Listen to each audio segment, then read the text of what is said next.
Os voy a contar la historia del día que tomé la decisión que cambió mi vida. Volví a hacer un trabajo a cientos de kilómetros de casa y una lucha se llevaba en mi mente. Por primera vez, desde que cerré mi empresa de fontanería, tenía pérdidas. Yo veía dos opciones. O bien pedía un préstamo, me mataba a trabajar para salir adelante, o cerraba la empresa y hacía otra cosa. ¿Pero qué? De repente desapareció la carretera. La furgoneta comenzó a ir sola. Y me teletransporté a un lugar donde se funden las playas de arena blanca, las frondosas selvas y los templos bañados en oro. Me encontraba en Tailandia. El año anterior pasé 12 días en este mágico país. Y me enamoré de sus gentes, de sus paisajes y sobre todo de la eterna sonrisa. Y si me deshiciera de todos mis bienes materiales y comenzara de nuevo, unos meses después vendí todo lo que tenía, una Harley Davidson, la PlayStation, el móvil, y me compré un billete solo de ida para ir a Tailandia. Y entonces comenzó el proyecto Escribiendo el Mundo. 3 años, 3 viajes, 3 libros.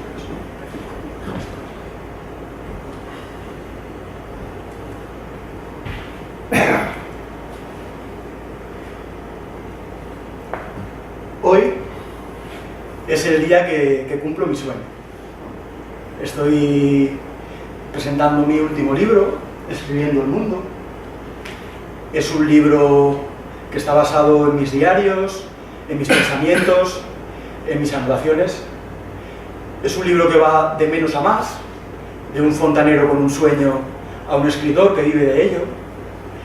Y me han pasado tantas cosas, he conocido tanta gente, tantas experiencias, que yo me sentía con el deber de compartir mi historia.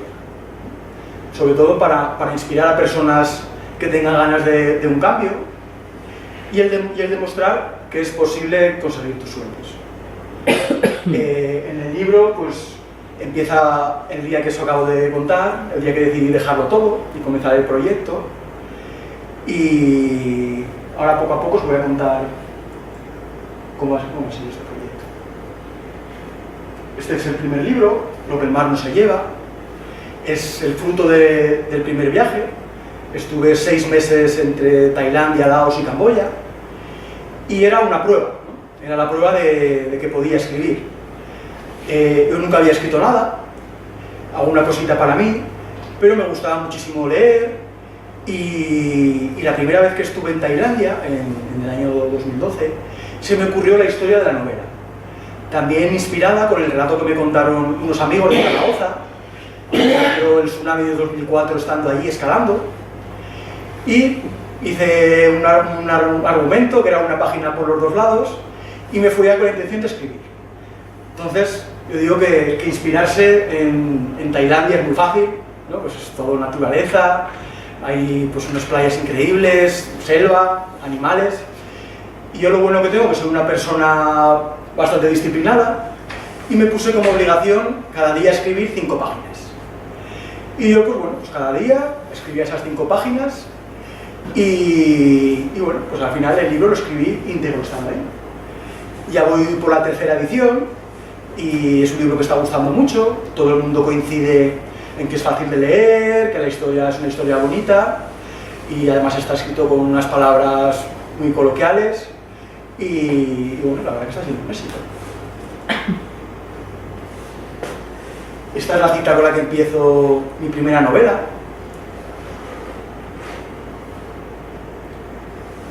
Y esta cita se convirtió en la inspiración para mi forma de venta.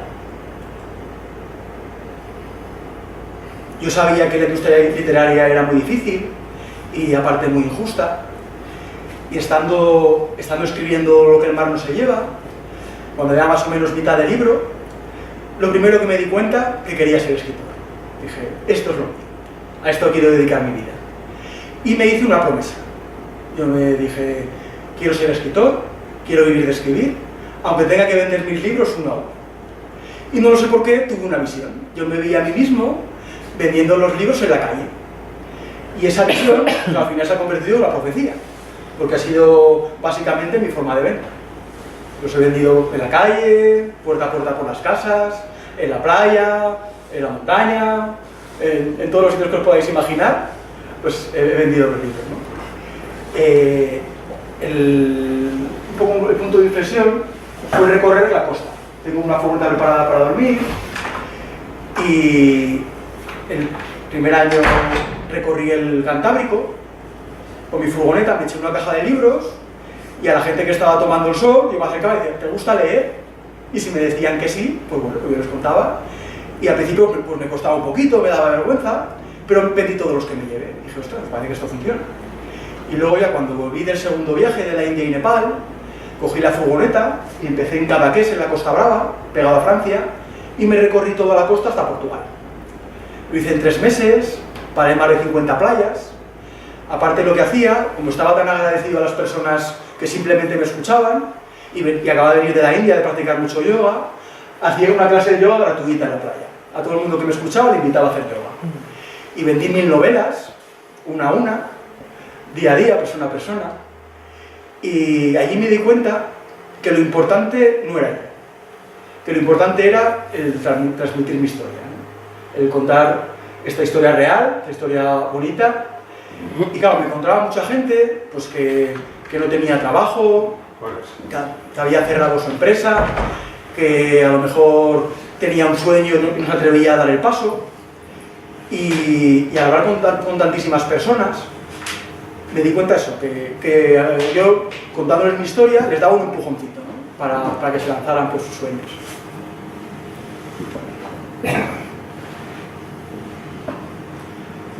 Podía haber puesto una excusa, ¿no? Siempre hay una excusa.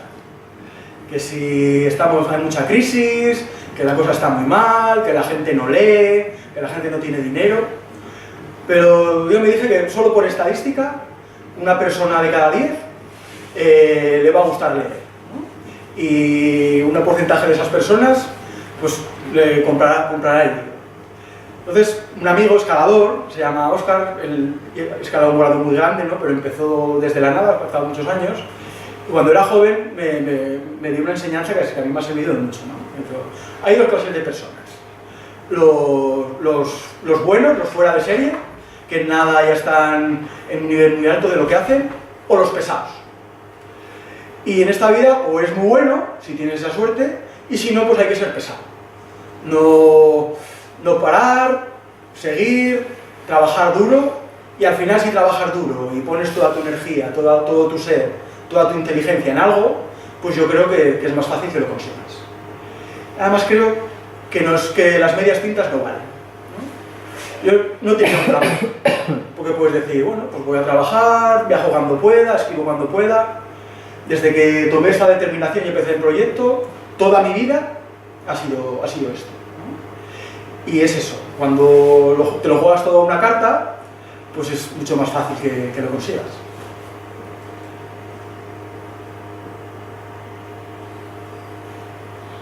La segunda novela, Secretos en el techo del mundo, es fruto del segundo viaje.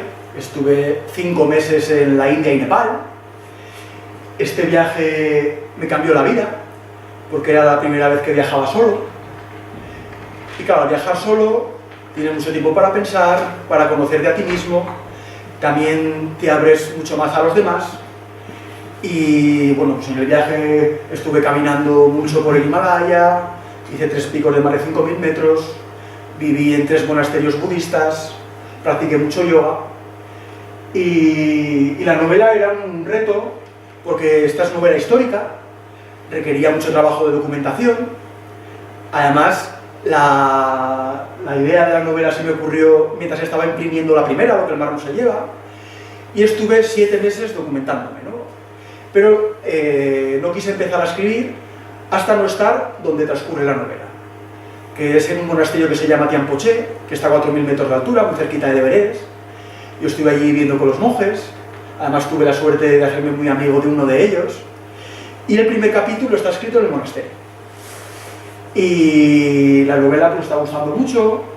También, cuando ya volví y decidí ser escritor, hice 2 cursos de escritores en la Escuela de Escritores de Zaragoza. También, entonces leo muchísimo, lees de otra manera, una manera porque también quieres aprender y te fijas en otras cosas diferentes. Y todo el mundo coincide en que he crecido como escritor.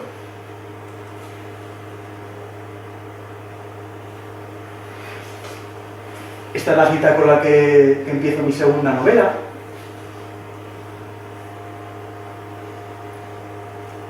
He conseguido cosas que parecían imposibles, ¿no? O cuanto menos poco probables.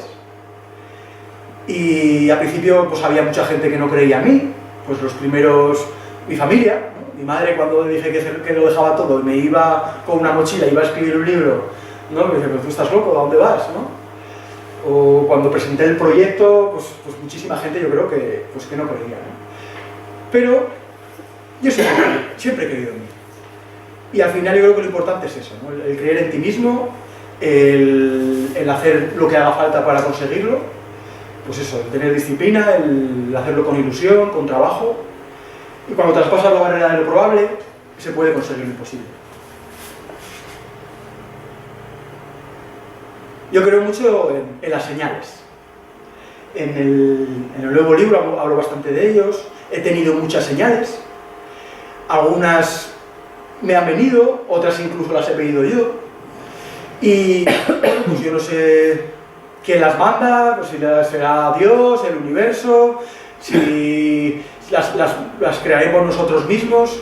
También yo creo que nosotros decidimos lo que es señal y lo que no, pero por ejemplo, mi tercer libro iba a ser la segunda parte de Lo que el mar no se lleva, iba a ser otra novela, y estando dando la vuelta al mundo desde el tercer viaje, pues ya tenía el argumento preparado, tenía ya parte del libro escrito, pero me estaban pasando tantísimas cosas que yo tenía ganas de contar mi historia, ¿no? de hablar en primera persona. Iba a ser pues, mis experiencias extrapoladas a los personajes, pero también me había pasado que muchos de los países que estaba visitando los había idealizado, porque muchas veces nos creemos que van a ser esos países de una manera, pero cuando vas allí lo que ves es totalmente diferente, ¿no? Entonces yo me dije que tenía que contar la verdad, ¿no? Por lo menos la verdad que yo había visto. Y tenía esas dudas en la cabeza, si escribir la novela o escribir ya en primera persona. Y estando haciendo un viaje en autobús, recorriendo la parte norte de Kenia, en África, pues era en medio del desierto, todo un camino de tierra, y cerré los ojos y dije, quiero una señal. Y los abro, y aparece a los 2 segundos un baobab enorme, un árbol africano, el tronco ancho mediría 30 metros, es un árbol obeso en este país que pasa hambre, y era el primer baobab que veía en mi vida. Además era el único árbol a decenas de kilómetros, fue el más impresionante que vi en todo el viaje, y vi mi señal. Dije, esta es la señal que tengo que escribir escribiendo. Entonces terminó ese trayecto en autobús, me fui a una tiendecita local, compré una libreta, además salía en la portada un león, el rey de la selva, y empecé a escribir el libro.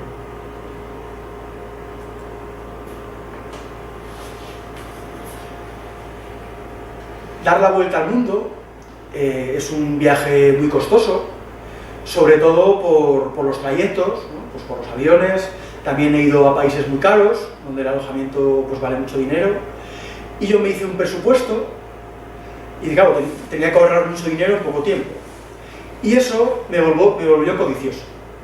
Iba a la playa, ¿no? Porque además antes de dar la vuelta al mundo estuve 3 meses en Tenerife viviendo, vendiendo mis libros, luego di la vuelta a España con la furgoneta, están parando como mínimo una playa por provincia, y ¿qué pasa? Que como tenía que vender tanto, pues ya estaba un momento con los que me escuchaban y ya me iba, ¿no? Y me estaba perdiendo lo importante. Entonces me di cuenta que me estaba equivocando. Y decidí no tener una meta de dinero, y es más, decidí irme con la mitad del presupuesto que había pensado. Yo sabía que no me llegaba, que era imposible, pero también con dinero es todo muy fácil, y si lo hacía así, pues tendría que agudizar más el ingenio, pues sería una experiencia más enriquecedora, y bueno, pues seguro que aprendía más. Entonces, bueno, pues empecé el viaje con 5.000 euros, me he gastado 3.000 solo en vuelos, ¿vale? Y bueno, me ha tocado dormir en la calle, hacer autostop, buscarme la vida. Pues yo sabía que, pues eso, se me gastaba el dinero y estando en Perú se me ocurrió imprimir 200 copias de Lo que el mar no se lleva y venderlas en Cuzco, ahí donde estaba Machu Picchu. Bueno, busqué una imprenta local para imprimirlas y la gente de ahí me decía, pero estás loco, que no lo vas a vender, que Perú es el país que menos lee de Sudamérica, que la gente no lee, que la gente no tiene dinero. Y decía, yo los voy a vender, o sea, los he vendido en todos los sitios, por aquí también. Y bueno, en 20 días vendí los 200 libros, pues ya recaudé dinero, pude seguir viajando. Esta es la ruta que llevé. Pues estuve en 12 países, en 5 continentes. He tenido muchísima suerte, yo lo digo, que siempre tengo mucha suerte. Y yo quería ir al Amazonas, pues era uno de mis sueños. Bueno, habéis visto que me encanta la naturaleza, que me encantan los animales. Yo huyo de las ciudades. Y yo tenía claro que quería pues, aventarme con tribus indígenas y además que fuera sin coger ningún, o sea, sin guías, sin coger un paquete programado, sin nada, ¿no? Pues fui ahí. Bueno, mi intención era hacer 2000 kilómetros por el río Amazonas, pues navegando con barcos locales, también un poco sin plan, sin saber dónde iba a ir, pues he hecho todo el viaje sin una guía de viaje, pues sí, yo tenía una idea, tenía, pues eso, ideas y tal, pero sin nada programado, ¿no? Y llegué a Iquitos, que es el Amazonas peruano, y allí ya en el avión conocí a Milton Narváez, que es un investigador ecuatoriano, que justo iba a hacer una investigación de los indios yaguas, que han salido ahí en el vídeo, y bueno, pues hablando con él y tal, pues me ofreció ir con él y hice de cámara, hicimos un reportaje, yo hice de cámara y le hacía la entrevista, y hablamos con el jefe de la tribu, con el chamán, con los ancianos, y luego él quería ir al otro lado, porque esto era zona del Amazonas, ¿no? Y al otro lado, paralelo, está el río Yabaré, que es la frontera natural con Brasil. Y había que cruzar pues la selva, ¿no? El Amazonas, se supone que había un camino, que eran 8 horas caminando, y uno de los indios de la tribu nos dijo que se podía hacer, y bueno, pues le ofrecimos que nos acompañara, pues, pagándole, pero nos cobraba una barbaridad. Y negociamos con él, no quería bajarse del burro, entonces, pues bueno, dijimos, nos metemos nosotros solos. Y ellos decían, pero no os metáis, que es muy peligroso, que es muy fácil perderse, tal. Pues bueno, nos metimos y nos perdimos. Al principio, pues por caminos, cogimos un camino, otro, buscando. Al final terminamos campo otra vez, abriendo con el machete, cruzando ríos. Y hubo un momento de tensión, claro, estamos perdidos en medio del Amazonas, bueno, pues teníamos comida. Yo también tenía una brújula, que lo que es la orientación la tenía clara. Pero la verdad que yo mismo estaba, pues eso, pues un poco enfadado, sobre todo por perderme, ¿no?